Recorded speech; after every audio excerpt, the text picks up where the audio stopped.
expresar mi testimonio sobre Mario Iriart, no diré complementando lo anterior que hiciste tú, porque es una libre complementación se va a sí misma.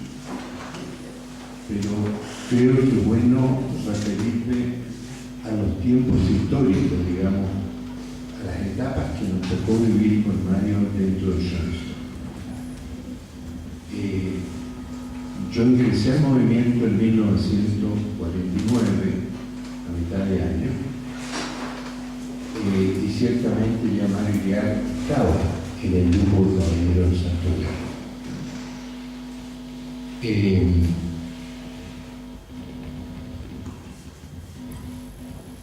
La primera etapa de Mario en el grupo Caballero del Santo Grial tiene ciertamente dos aspectos. Uno, él como estudiante de ingeniería en la Universidad Católica, que lo sabíamos siempre cumplidor, siempre con buenas notas. O sea, desde el punto de vista de la perfección del día de trabajo, Mario, a nuestros ojos, de muchacho en ese tiempo, cumplía perfectamente su misión. Pero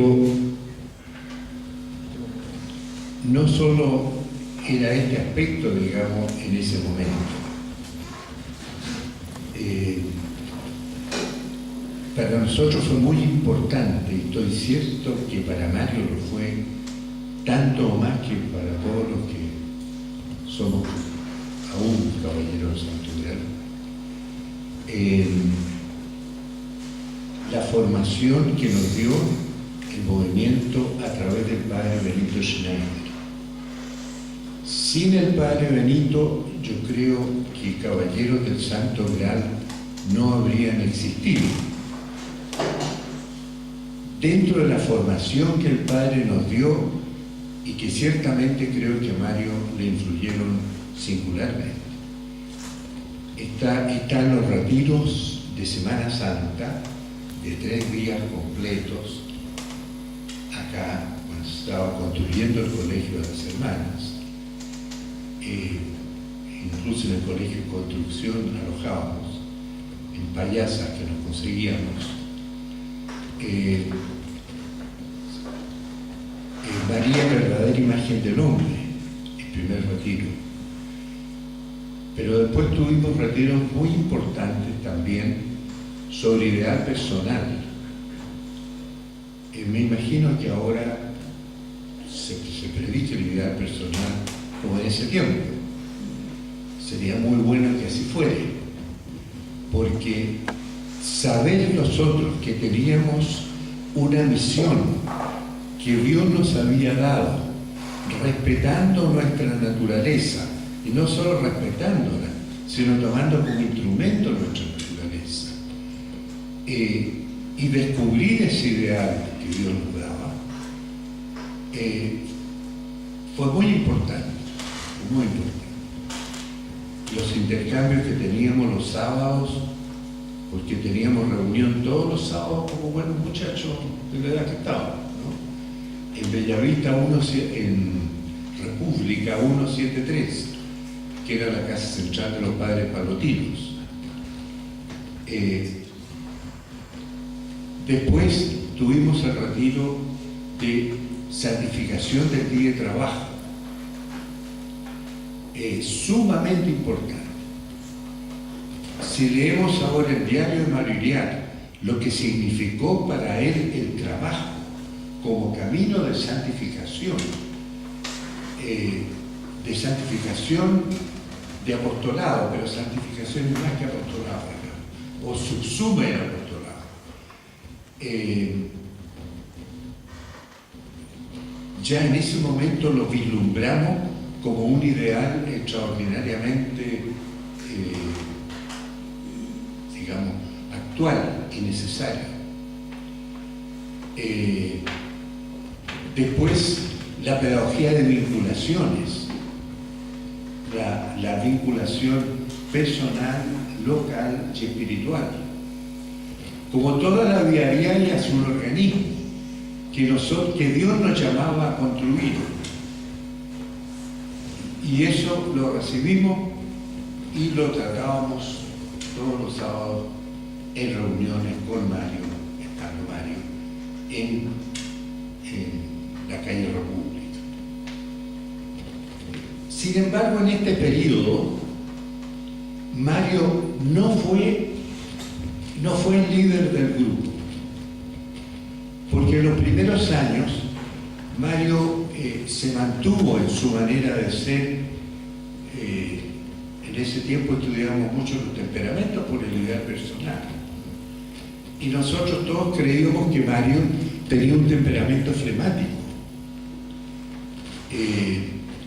Algunos aspectos del flemático sin duda que tiene, pero también, bueno, todos tenemos algo de todos los caracteres, ¿sí? Y sin duda que tiene de melancólico y tiene también de colérico, porque Mario tiene fuerza. Y cuando comenzamos a descubrir a Mario como un líder espiritual, fue con motivo de lanzar nosotros, digo lanzar porque entregamos aquí la bandera detrás del santuario a todos los demás grupos en forma simbólica, la bandera del Santo Graal, y discutimos mucho cómo iba a ser el símbolo de esta bandera. Y en este símbolo de la bandera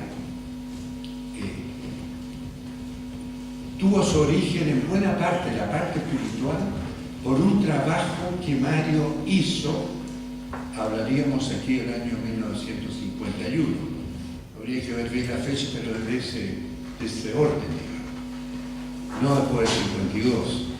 Mario hizo un trabajo en 2 etapas, por lo tanto 2 fines de semana, sobre qué significaba el ideal de caballero del Santo Graal. Para mí, y creo que para todos nosotros, el grupo, la novedad consistió en que Mario presentaba el castillo del Santo Graal, o sea, el santuario, como el lugar donde encontrábamos a través de María a Cristo. Y que este encuentro de Cristo, si nosotros comulgábamos habitualmente, se hacía carne en nuestra carne. Y Mario nos hizo ver que en el fondo era su ideal personal traducido a nosotros. Pero supongo que ahora igual, en ese tiempo el ideal personal no se contaba de uno a otro. Es una cosa privada, digamos. De manera que Mario no nos dijo, mire, mi ideal personal es como María, cáliz de Cristo o en esa línea. No nos dijo eso.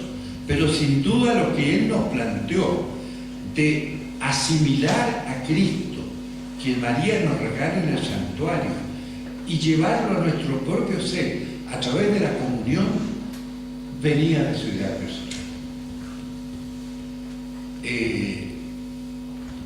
Era una cosa extraordinaria, porque Mario, además que lo diga, era profundamente varonil.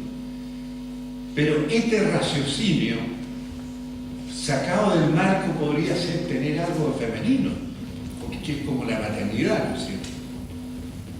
Pero escrito en nuestro ser, y esa es la verdad teológica. Cristo realmente está en nuestro ser con la comunión. Y Mario nos planteó que eso debíamos nosotros buscar a través de nuestro ideal personal.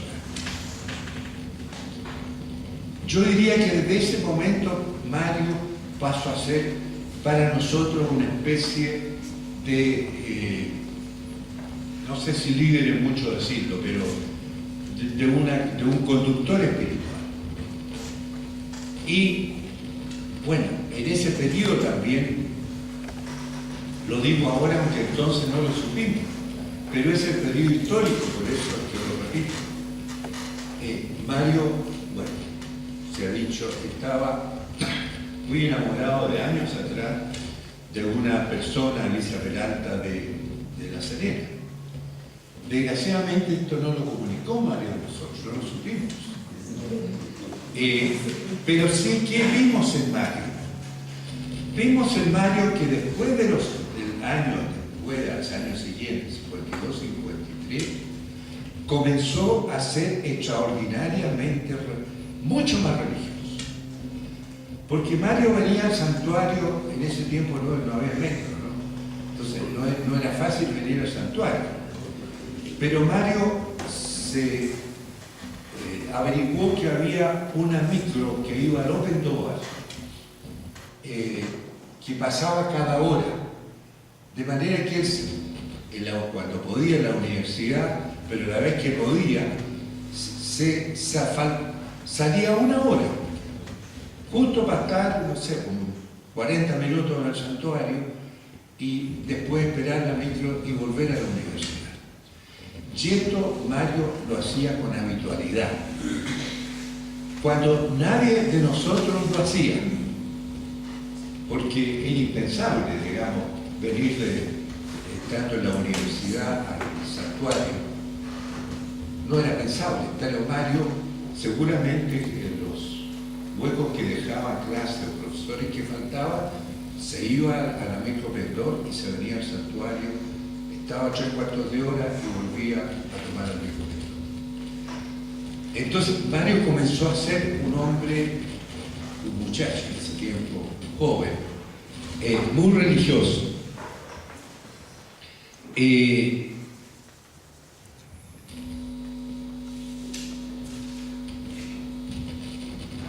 otra etapa de vida. Es decir, en esta etapa, ahora a mí me llama extraordinariamente la atención, algo que tú dijiste, Sandra, también, que en ese tiempo Mario, profundamente enamorado de esta niña por segunda vez le dice que no. Seguramente era el tiempo que coincidió a lo mejor con este trabajo que él hizo para el grupo Caballero del Santo Graal con la bandera. Y Mario nunca lo vimos deprimido. No. Apenado debió estar. Nunca lo vimos deprimido. Pero sí nos dimos cuenta ya en ese tiempo que su religiosidad comenzaba a definir su vocación. Porque todos nosotros en el curso, en el grupo, nos planteamos en algunos momentos cuál era nuestra vocación, si hacia el matrimonio o hacia el sacerdocio. Todos nos planteamos. Yo creo que las conversaciones con el padre Benito, ese fue un tema muy importante.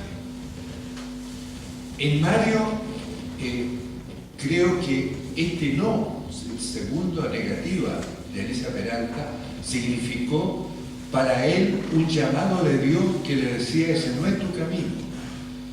Pero una persona que en ese estado psicológico y anímico toma este mensaje de Dios, lo recibe y lo transforma alegremente, con pena pero con alegría. Es una contradicción, pero vale, digamos. ¿Por qué? Porque él su camino ya lo visualizaba hacia los hermanos de María, cosa que a nosotros no nos dijo. Nos dijo posteriormente, como se lo voy a decir ahora. En ese tiempo, Mario terminó sus estudios universitarios y obtuvo el premio al mejor egresado universitario ese año, el premio Rego Huelva. Recuerdo perfectamente que la universidad lo celebró ahí en la casa central, en un saloncito chico, en que le dieron el premio. Él dijo un discurso para entregárselo previo a él. Y recuerdo, porque a Mario le gustaba mucho la música chilena, tenía mala voz, pero le gustaba cantar. Fueron los de Ramón, el dúo Los de Ramón, que entonces eran muy jóvenes, pero que ya cantaban muy bien. Y recuerdo que cantaron en esa ceremonia en que Mario se le entregó este premio. Bueno, Mario se recibió y empezó a trabajar en la Corfo. En ese tiempo la Corfo era mucho más, todavía es importante, pero era mucho más que ahora, porque era el tiempo que Chile no tenía capitales empresariales como para crear industrias, era una que otra. Y la Corfo se creó para ese efecto, para que a través del Estado comenzara a crear industrias. Pero la Corfo tenía una importancia para el país enorme, una importancia técnica muy grande. De manera que, por su capacidad, Mario entró a la Corfo. Era como entrar, no sé a ahora, pero no cualquiera ingeniero o inteligente que fuera a entrar a la Corfo. Bueno, entró a la Corfo y posteriormente, bueno, vino la decisión de Mario, que nos comunicó en una reunión del grupo. En una reunión del grupo nos comunicó que él había resuelto hacerse hermano de María. No sé, eso debe haber sido como el año 54, por ahí. Todo esto está preciso, pero en este momento la presión no la puedo hacer. Pero debió ser en ese año, no antes, y creo que se dio a hacerse hermano de María, con grandes conciertos del grupo. Porque nosotros los hermanos de María habíamos oído hablar, creo que el padre lo había fundado, ¿no es cierto? No sé si en esta concentración. Por eso nos llamaba la atención. Pero de los hermanos María no sabíamos nada más. No sabíamos. Porque no quiero pelar a los padres, porque naturalmente nosotros veíamos la vocación que los padres encarnaban, si no nos íbamos a casar. Pero no sabíamos nada de la hermana María. Entonces hubo un desconcierto y le pedimos a Mario que nos explicara más. En ese momento yo era jefe del grupo, ¿no? Porque fue primero Vicente Olea, Rodolfo Villalón, yo suscrito, fue el último jefe. Sigue siendo jefe.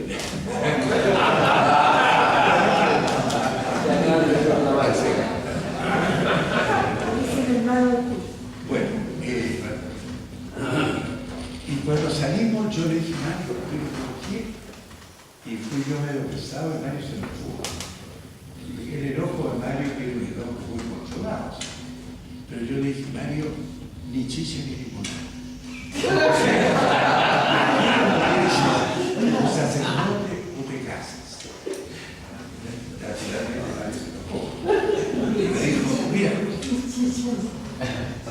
ustedes, los que se casan, no me digan a mí que van a evangelizar y transformar el mundo, que Dios va a estar en todas partes a través del casamiento de ustedes. No me lo digan. ¿Por qué? Porque ustedes tienen que dedicarse de manera preferente a su mujer y caramba después a los hijos. ¿Y cuánto tiempo material, anímico y espiritual tienen que dedicar a la mujer y a los hijos? El trabajo para ustedes tiene otro sentido, porque está en función de la paternidad de ustedes. Con todo lo importante que es, no me diga que ustedes tienen todo el tiempo del mundo para dedicarse a transformar. Y los sacerdotes, dijo, no son del mundo.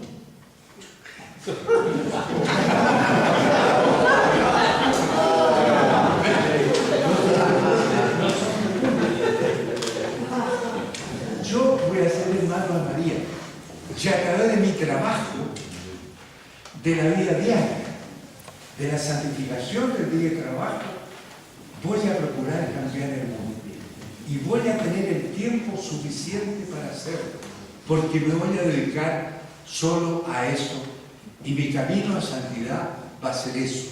Pero mi tiempo material va a estar también, digamos, enfocado a esa realidad. No sé si le di la razón o no en ese momento, pero encontré extraordinario lo que Mario me decía. Y ha sido lo que más me ha ayudado a entender, aún sin conocerlo en ese tiempo, a los hermanos Mario. O sea, quedó permanentemente ahí como una idea esencial.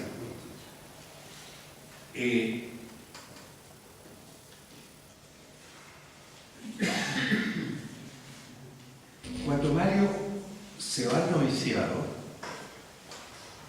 a Brasil, cosa muy poco habitual en él, pide al grupo que se le invite a comer,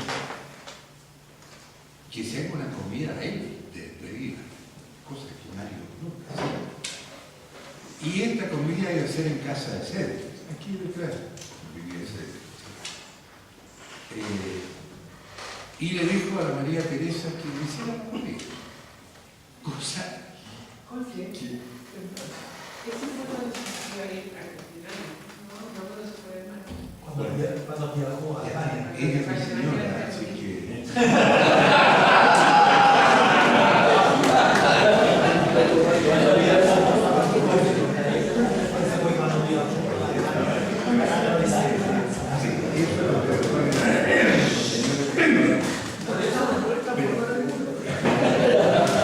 Cuando se iba a ir a Brasil, Mario,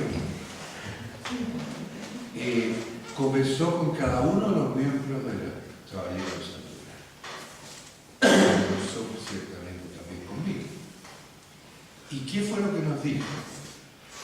Que nosotros habíamos sido escogidos por Dios para que Schoenstatt en Chile y en el mundo pudiera surgir y progresar en el tiempo.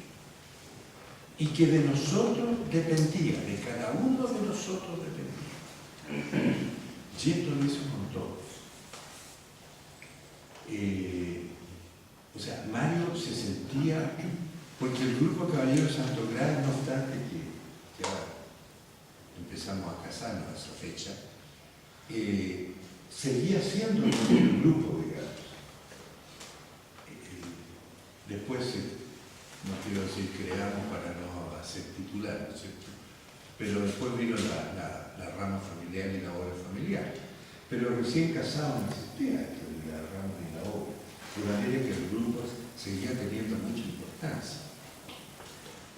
Bueno, cuando llegó Mario,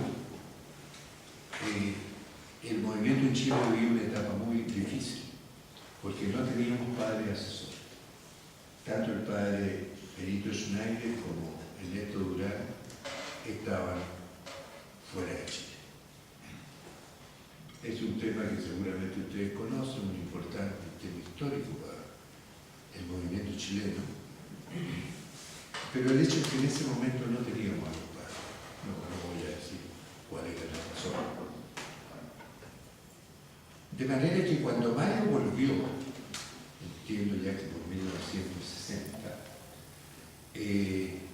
Mario se encontró que él tenía que ser el asesor de los grupos, porque él era el hermano de María, no podía un laico ahí que podría alguna vez haber ido y ayudar, ser asesor y voy a abrir todo, correspondía que fuera un consagrado, y Mario fue asesor de los grupos, que no era el fuerte de Mario, porque Mario no era una persona, digamos, carismática atractiva, no era una persona de gran discurso tampoco, era una persona muy profunda, muy consistente,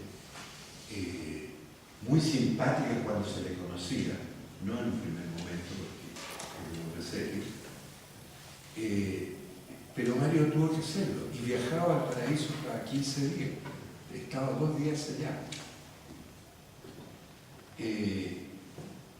De manera que lo que Mario le dio al movimiento chileno es impensable, digamos, en cuanto al valor que tiene. Al año siguiente, o 2 años después, habría que ver la fecha, llegó el padre Humberto Amparo. Y ahí entonces empezó a regularizarse la asesoría sacerdotal. Pero Mario cumplió este periodo. Y aquí sí que tomo lo anterior. Cuando Mario se iba a ir, nos hizo asistir a esta comida en casa, no, sí se dijo porque era primero, asistir a la casa de Silvia, y ahí nos dijo un discurso genial en que nos recordara a Gabriela Mistral y nos recorrió el Valle de Esquí y habría hecho cómo seríamos si nosotros, como aquellas que iban a ser reinas, hubiéramos tenido padres yucatecos, nosotros los hijos, cómo era.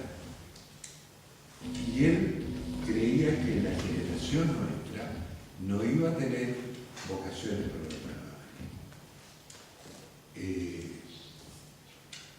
bueno, pero Mario se fue con este legado que nos dejaba inmenso, porque Mario había asumido, ya sí que Mario era líder.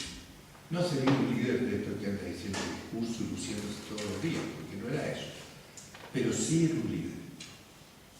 Mario a partir de 1957, 58, antes de irse, ya era un líder para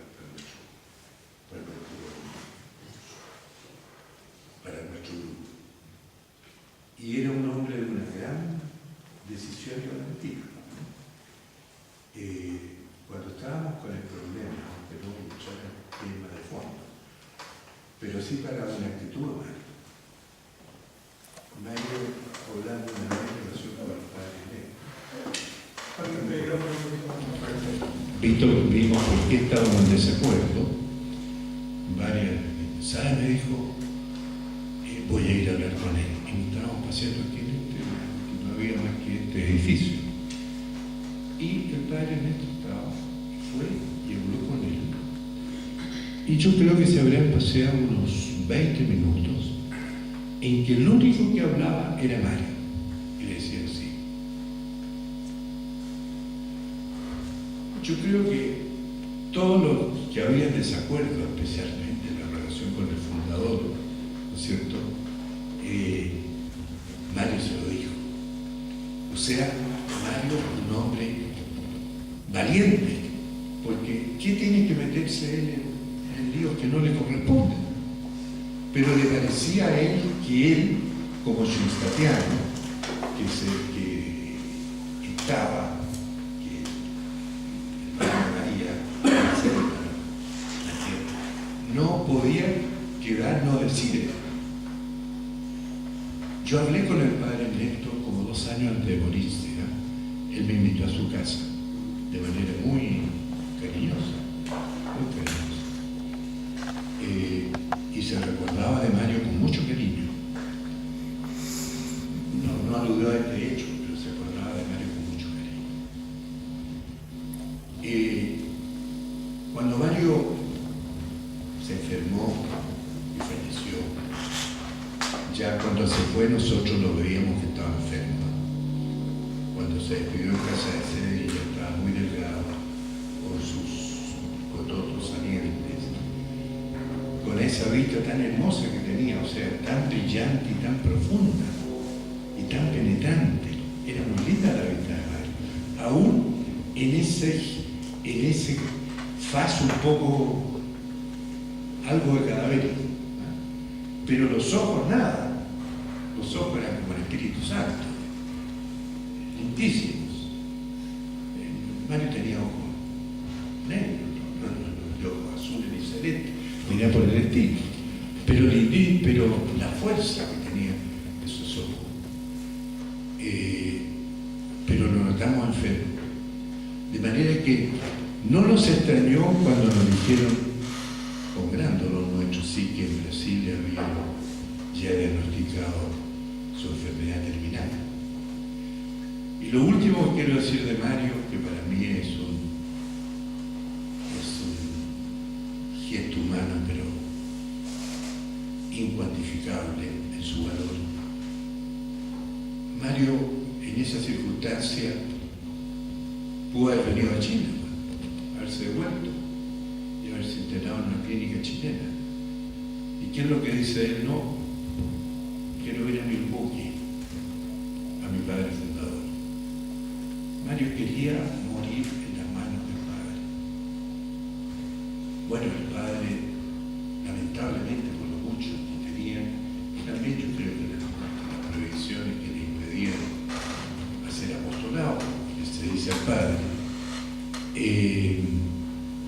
lo fue a ver una vez y nos estuvo conversando con él, no un gran rato, pero me imagino una media hora.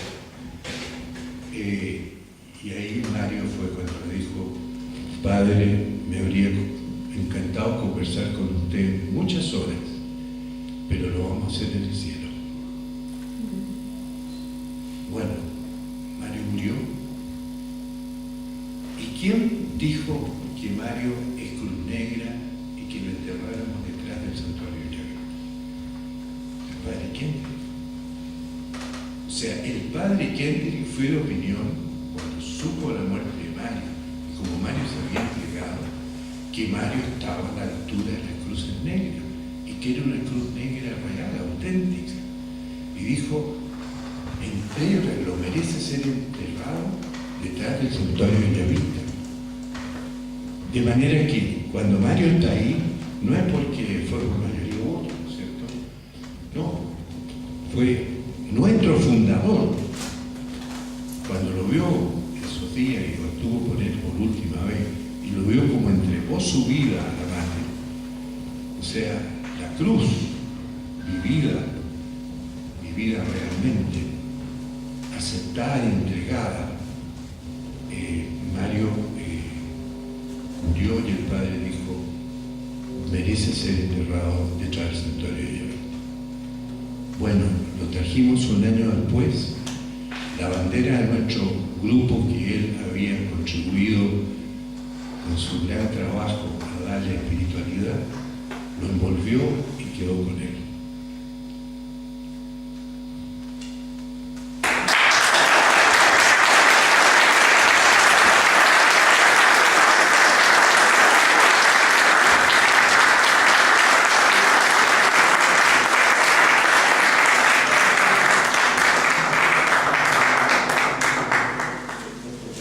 Le agradecemos mucho a Jorge Morales por este testimonio, por haber enfrentado detalles tan significativos de la vida de Mario. Bien, ahora vamos a hacer una pausa.